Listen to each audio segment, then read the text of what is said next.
other form of Mina Quaba. At our platform, we are so host. Nanaji and I want to make a D. Ashim. So, and a day kind. Our whatever platform we are so an hour with asthma subscribe to the for latest updates. Send behind notification and send a newly upload behind no ever rich was out for see a I shall say the answer you can well Ghana. Celebrities for the channel and money out to be a this particular platform so often I do see out for Abranti friends say Patapaa was a chance and not taflimu Abranti finally I say video be Ei Sark and I say one was a car was say abruti America so what I say out for no so about wedding Kobe area fast a car and our horror what I say about bitches same one any is in some Abranti can there a city is what I say Tawaso na ye dini nanso no bro papa your friends say akodi enche and I will release enum bi your friends say tat na try me dig song to Ivoness out of way na Ghana for no bi HM identity and the management team do ne for say enum no de ba no yet this and that which them enum no or survey if you know obi anu no nim say oba be release say yanko ni nkote sa sensem na nkasa mfisa akodi aso enyere embra.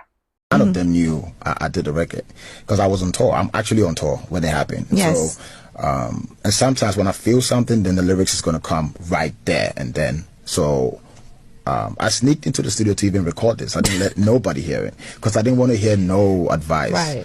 I just literally want to do what I felt at that point. Yeah, and face the consequences later on. But it wasn't like the whole team sat down and said, this is good to go. I did it personally for myself. They probably was like, what are you doing? I can imagine those phone calls and text messages. A lot of phone calls.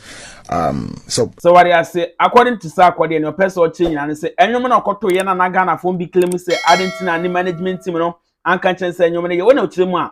He intake word no ankasa and decide so be yes, and non person or be accepting beer. They say arguments or the battle for what so it could be say. And in the heat of the moment, the person that I didn't hear from, which normally she would have been the first person to hit me, is my lawyer. So early morning, I was trying to tease her, and I said, Mama C, so don't you care about what's happening? Because you would hit me up and say, what are we doing? But the sad news is she was dead at the same time. What? Yeah, so I see 2 texts go. I didn't hear, of course, she would respond like within 5 minutes. Wow. It took hours, and then I heard she's no more. So just within that period, it was like very tough time within that short period. I'm so sorry to hear that. Good. Yeah, I'm really sorry.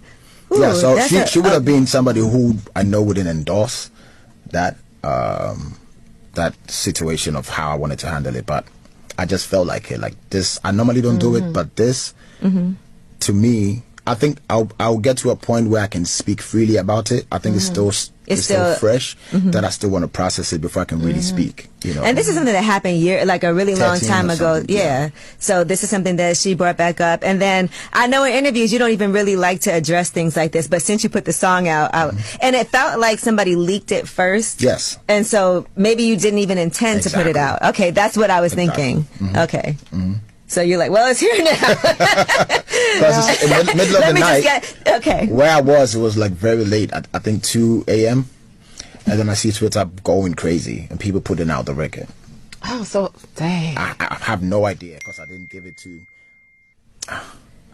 So I have like 2-3 people that I don't want to suspect. You know, it's going to create some energy because I did it just to hold on to it and see if I'm going to release it. But then when it came out, I was like, let me just put it out. Yeah. Do you do that often? Like if something goes on and you're like, let me just do a song about it and then kind of put it away, like kind of like a getting something off your chest diary, because you do. Yes, other for us, we incidents say, hey, Brant's friends say, Sark, what do you want to know about clear?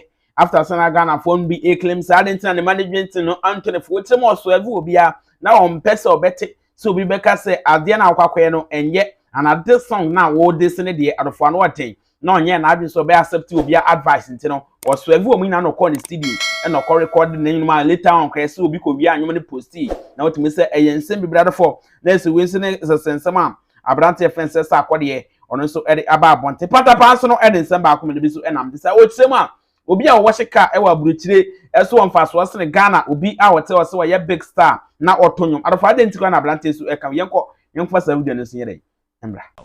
Ebi say America na wo horoka apart from say okobo show no ya osan hustle kakra bi so obi so hu wo washing be na utwika ho pa e no ofa video fence no na yenhwe me to me da na manager po e be yam say Bobo now some so challenge me so open they say me kwa koye program because obo share video bi amene kwa kese. Na American po no 77. O ya artist wa ha won. Wo didi a wo ye too no gaga na ade a obi a ohoro ka wa America no. Ska owo no ana opportunity owo no. It's not like you. Tobona science used to be because me here sasa. America hono. What's it then? So America, UK, Germany, now was Shekala. You are very expensive more than artists or Ghana. You don't mean it? I mean it. Wow. Yes, because so Obi or Washika wa Bruchino is very higher than artists here. That was Sikasemu. Sikasemu. I said in life in the I didn't know Kasa. Yes, I have to say this. You know, we Ghanaians, when we become star, we think say, yana yala. We don't respect. You will be a feel say we are bigger than the person. By travel and see. Ubonguma maybe an hour and maybe an autumn or Ghana. Since you are to do or no you do papa what can music a simple channel and new because second is not the big man, it's still being our honor. It's more than who so a while day. What one bear 1 week, 2 weeks, 1 month. Wow. And this are quite the musica baby based tomboy munginano, Obi or Washika or Bruchino Crano or Sombosiomo. My mechanic say somewhere I don't so my boss in Tiana or not to change. Okay. Obi or bragging war Ghana or bragging. Bragging like Janenum. You see. But when you go to America, when